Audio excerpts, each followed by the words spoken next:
আসসালামু আলাইকুম, বিসমিল্লাহির রহমানির রহিম। আজকে আমার ছেলে তার ফ্রেন্ডদের নিয়ে আসছে আমার বাসায় খেতে। তা আমি ওদের খেতে দিছি, ওরা কী করতেছে চলেন দেখি।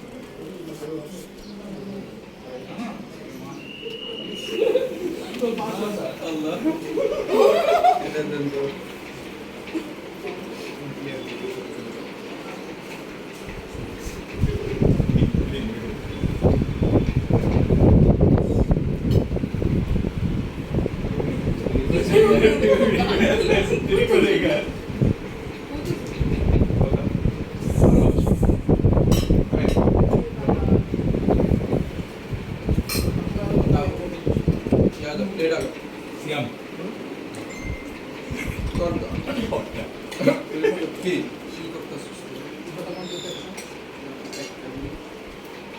সবাই বাবা নিয়ে খাও তোমরা, হ্যাঁ।